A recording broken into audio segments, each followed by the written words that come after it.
করতে যাবে। মহিলা যখন মেঘালয় কয়েকদিনের জন্য মেঘালয় ঝুলে কাম করতে যাবে, বলেন ওই মহিলার সতীত্ব রাখা সম্ভব হবে কি হবে? ওই মহিলার সতীত্ব রাখা বহুত কষ্ট হয়ে যাবে। আল্লাহ কোরআনে কারীম যে জায়গায় রাখছেন, আল্লাহ বলেন পুরুষ হলো মহিলাদের নেতা। আল্লাহ পুরুষকে মহিলাদের নেতা করে পাঠাইছেন, সেটা হলো পুরুষ। আমিও মহিলার নেতা, আপনিও মহিলার নেতা।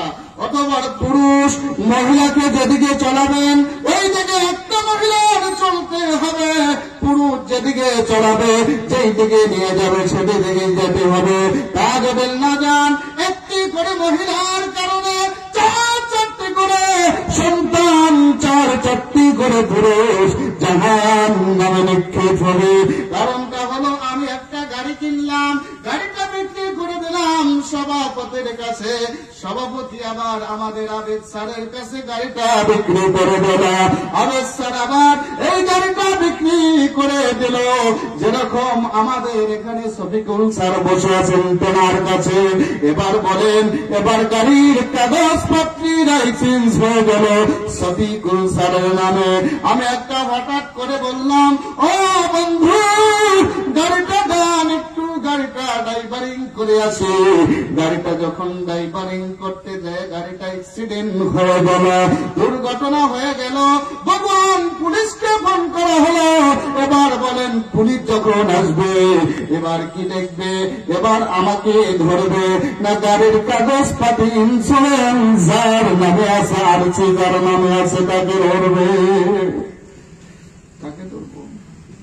কাগজপাতি যার কাছে আছে তাকে ধরবো না? আমি তো পালাই গেলাম, আমাকে ধরবো? আমি তো ফিরে গেলাম না ভাই, তাকে ধরবো? কথা বোঝা যায় তো? বোঝা যায়? একবার তাকবীর মারেন তো, নারে তাকবীর। আওয়াজ এরকম মুস্কানের আল্লাহু আকবারের আওয়াজ, একটা মহিলার আওয়াজ সারা বিশ্ব ভাইরাল হয়েছিল। আর এখানে যুবক নজওয়ান বন্ধু আওয়াজ এরকম। নজওয়ান বন্ধুরা ময়দান একদম এখানে পৌঁছে দেন নারে তাকবীরের আওয়াজ, যে যত দূর পর্যন্ত যাবে কোরআনের আওয়াজ, আল্লাহু আকবারের আওয়াজ, তত দূর পর্যন্ত কবর আযাব পর্যন্ত মাফ হয়ে যাবে। সুবহানাল্লাহ। আমরা যারা বলে নারে তাকবীর। আমরা কথা, আমি কোনটা বলছিলাম? যে গাড়ির কাগজপাতি যার নামে আছে তাকেই ধরবো, তাই না? আমার বন্ধুগণ, একটা মেয়ে যখন জন্মগ্রহণ করে ওই মেয়েটার বুড়োবকাল লাইসেন্স হয়ে যায়, আর ইন্স্যুরেন্স সমস্ত কাগজপাতি ওই মেয়েটার বাবার নামে হয়ে যায়। কার নামে হয়?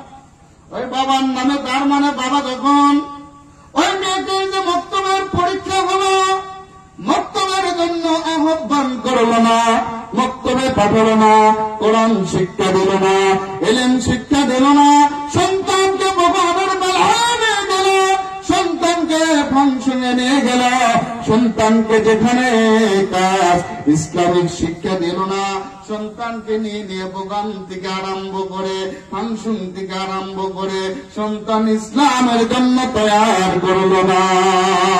বাবা যেখানে ইচ্ছে সেখানেই নিয়ে যেতে হয়েছে, পর্দার কোন তালিম দিতেছে না। ওই মেয়েটা বেপর্দা হওয়ার কারণে ওই মেয়েটার বাবা জাহান্নামে চলে যাবে। মুফাসসিরগণ বলেছেন, উলামায়ে কেরাম বলেছেন, মুফাসসিরগণ বলেছেন, একটা মহিলার কারণে 4টি করে পুরুষ জাহান্নামে চলে যাবে। তার নাম্বার 1 নাম্বার হলো তার বাবা।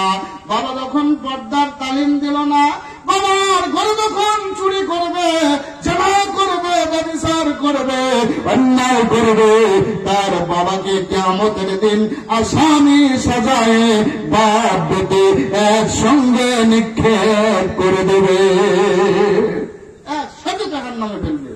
পর্দা কতটুকু দরকার আছে আমাদের জন্য?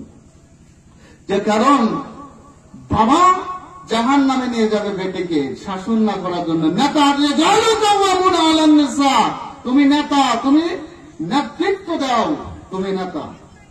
আমার বন্ধু সকল, 2 নম্বরে বাবা যদি আল্লাহওয়ালা হয়, বাবা যদি বেটা সতীত্ব হিসেবে মেয়েটাকে বিয়ে দিতে পারে তার স্বামীর নামে। ওই মেয়েটার বোর্ডের কাগজপাতি হয় তার স্বামীর নামে। এবার স্বামী যদি কয় চলো একটু ফাংশন দেখে আসি, নবগান দিয়ে ঘুরে আসি, তোমার বরটা পুরা লাগবো, তুমি শাড়ি বিন্দা হালিয়া ডুলিয়া চলো, আমি তাতে খুশি, তোমার পর্দা দরকার নাই, চলো। স্বামী যদি নেতাগিরি না দেখায় কিয়ামতের ময়দানে ওই মহিলা যত গুনাহ খারাপ নজরে তাকাবে, ওই মহিলাটা একা জাহান্নামে যাবে না, তার স্বামীকে সহ জাহান্নামে নিয়ে যাবে। চারজনের মধ্যে কয়জন জাহান্নামে গেল? 2 জন।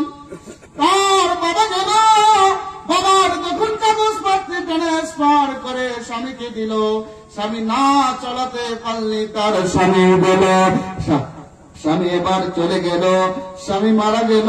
স্বামী মারা যাওয়ার পরে তার বাবা মারা গেল, মারা যাওয়ার পরে তার বাবার ঘরে ওই সন্তান যে থাকতো বড় ছেলে, তার ঘরে যে ছেলে থাকতো ওই মহিলাটার কঠিন কিয়ামতের দিন মুসিবতের সময় ওই ছেলে যদি মাকে ভদ্র মতো পর্দার কথা না বলে, মাকে যদি পর্দার আহ্বান না করে বন্ধ, ওই কিয়ামতের দিন জেনা করার কারণে, ব্যভিচার করার কারণে বেটারে তোমাকে সহ তোমার মাকে এবং তোমার মার গলার সাথে তোমাকে ঝুলাইয়া জাহান্নামে নিক্ষেপ করবে। 3 জন গেল। আরেকজন কথা হলো, কোন মানুষের বাবা নাই, ছোট্টবেলায় বাবা মারা যায়,